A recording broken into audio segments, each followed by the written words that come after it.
The Joy Perspective, the podcast where I share life's challenges, things I've learned through years of personal development, and help others shift their perspective and find their joy. I'm Lauren Valdez, and together we'll dive into how changing the way we think can unlock possibilities, spark creativity, and transform the everyday. Let's dive in. Welcome to today's episode of The Joy Perspective. Today's episode is going to be talking about holding firm to the joy. Finding the joy in our everyday lives, even with the chaos, even with the hurt, even with the grief, even with all of those things, we can still hold firm to the joy. And we're going to talk about what that means and how to even do that. So I am super excited because I did not record a podcast this weekend like I had intended to. And instead, I was just not feeling the spark. I wasn't feeling like I would be speaking genuine. And so I held off on that. And today, during our Bible study this morning, we had someone say, hold firm to the joy. And it hit me. That is it. That is exactly what I want to talk about. It's not that we are trying to suppress or ignore the pain and the grief or the chaos in our lives. It's we embrace that. We understand that that's part of life. We understand that that's part of loving is losing someone.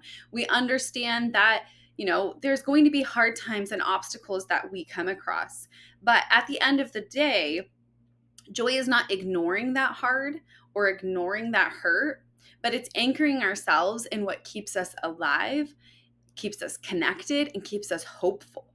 And so we want to focus on that, holding firm to the joy. So I want to share with you guys, I could go through different scenarios or different situations in my life from 5 years ago, 3 years ago, but I actually want to go through just this last summer. If you listened to a couple of my episodes ago, it was about this confession, and it was about how I just felt like I had poured my heart and my soul into my job and to my teachers and my students that I was supporting. And I'm so proud of that. Like, I love my teachers and I love my students, but I felt this hurt. I felt this sadness that I had done all that I had done at the expense of my family, and I didn't feel like I really prioritized them through it. So it was hard because I had moments of happiness with them. I had moments of, taking my kiddos to the splash pad and watching them play and laugh, or me getting up and they wanted this thing to spin again. And I got up in my clothes, hit it with a sandal, knowing that it was going to dump all over me, and just listening to my kids laugh. And I love that. I had moments of happiness with my kids, but I'm not sure that I felt the joy this summer. I didn't feel that hopefulness and that connectedness. And I really felt like this summer I did a disservice to myself and to my students, or to my children, not my students. My teachers and my students, I felt like I took really good care of them, or at least tried to. But how do you hold firm to the joy when you're so depleted or you've poured into so many other people? So let's talk about them. It's as simple as noticing the small joys, pausing and appreciating the simple things, like the laughter in my kids. Had I just slowed down enough to be like, they're having a great summer. They're laughing. They found pure joy in mommy dumping that all over them. And it's really appreciating the nature around us, the music. In fact, before I started recording this podcast, I'm going to wrap myself out. I had this dress hanging back there, and I took it off and I was going to throw it and so you guys couldn't see it in the background of my video. And then I thought, you know what? I'm going to put it right here, because this dress is something I have slowed down in the last 2 days, even though it's been hanging there after I tried it on to make sure it was going to fit. It's bringing me joy, because I know my family is so blessed to be able to go on a family trip soon to Hawaii and to be able to enjoy that time together and to slow down. And although the summer was crazy, I'm going to get to escape with my kids and my husband and just really enjoy their time. So notice those small joys. Notice those small things. Like, be intentional about pointing those out to you, which is actually the second thing I want to talk about. Choose joy intentionally. Be intentional about it. Don't just go about your day to day, but reframe those tough situations or those hard things that you're going through to where you see the light in those. You see the joy in those situations. I just was talking to my goddaughter and I was telling her, like, that's really tough. What they're going through is really, really tough.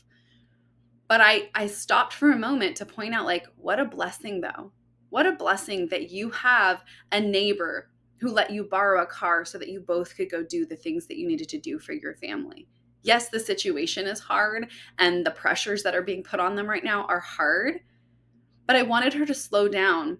And I'm not ignoring the hard that they're going through, but I am intentionally choosing joy and intentionally pointing that out for her. And she responded, she's right on board with it. And she's like, you're right. Like, what a blessing this is. Yes, it's crazy and it's chaotic and it's life, but she's being intentional in finding that joy. And this is one I struggle with, but I'm working really hard on, and that is making space for joy. There has to be boundaries. There has to be yeses and there has to be no's. Sometimes those no's are so hard if you're a people pleaser. But by not setting those boundaries, you're allowing yourself to be drained. And this is where I know I went wrong this summer. I didn't make space for joy. I didn't set boundaries. You know, we have a rule in our family, no electronics at the table. So when we sit down for dinner, no phones, no whatever. But because I was in the role that I was in this summer, I took my phone with me to the table. I broke a rule and a boundary that we have in our house. And I think that, like, there was this epiphany moment when I was sitting at the table. Oh my gosh, I might get choked up by this. But there was this epiphany moment when my phone had gone off and I went to go respond it. And I saw my son turn, and he wasn't mad or sad or whatever. He just turned, and I knew in that moment that he noticed that I was on my phone, which meant that I wasn't there for him.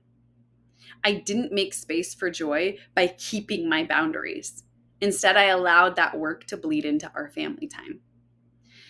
So notice the small joys. Choose joy intentionally. Make space for joy. And I think the best one is to create joy. Create it, right? Intentionally bring play or beauty or connection into your day.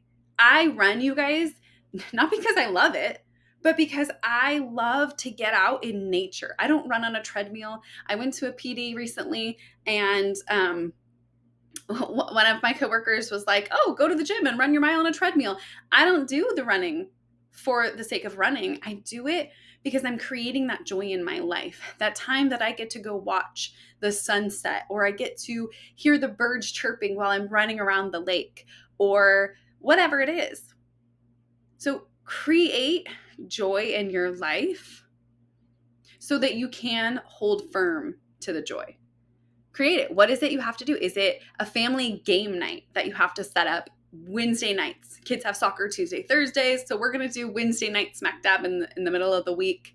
That way, if there's some weekend plans or a family barbecue that comes up on the weekend, we're not having to choose between the game night we planned or the family, right? Create joy, whatever that is. When you're creating that joy, I want to also go back to the one I said before that, which was make space for joy and set boundaries. Set boundaries while you're creating your joy. That's where I am looking at my week as a whole. I don't think the weekends would really work for a family game night. So it's got to be that Wednesday. And we've got to hold true to that Wednesday. Okay, the kiddos go to bed at 7:30, so we're going to plan this for 6:30 on Wednesdays, which means if I get called into a work meeting, typically they don't go that late, but let's say they're like, hey, can we meet at 6? Nope. I'm setting that firm boundary where I get to create joy with my family and be present with them. So joy is an anchor. It doesn't erase, like I said, the pain or the grief or the struggle that we go through, but it does keep us steady and hopeful. It really does. It's such an anchor. You know, there's the quote, joy is the anchor of the soul. It's not just an arbitrary quote, it is the truth. How joy allows us to stay human in the midst of chaos is amazing. It's exactly what it is. In all of the chaos, if we are being intentional in looking for the joy, being intentional in creating the joy, slowing down enough to appreciate the joy around us, it's how we stay human and sane in those moments of chaos. And when you feel like things are getting out of control, when you feel like life is too much, go back, remind yourself, I need to hold firm to the joy. I'm just going to end with this. Hold to the joy, find the joy, and make the joy. It's all around us. God has created this beautiful world. Yes, it has pain. Yes, it has suffering. Yes, it has grief. But you know what? It also has so much joy around us. So go create the joy today.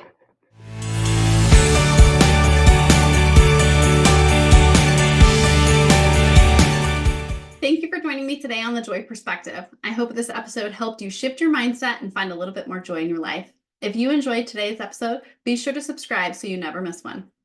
And don't forget to follow me on Instagram at Meet Lauren Valdez for more inspiration and updates. I'd love to hear your thoughts and connect with you. Until next time, keep shifting your perspective and finding your joy.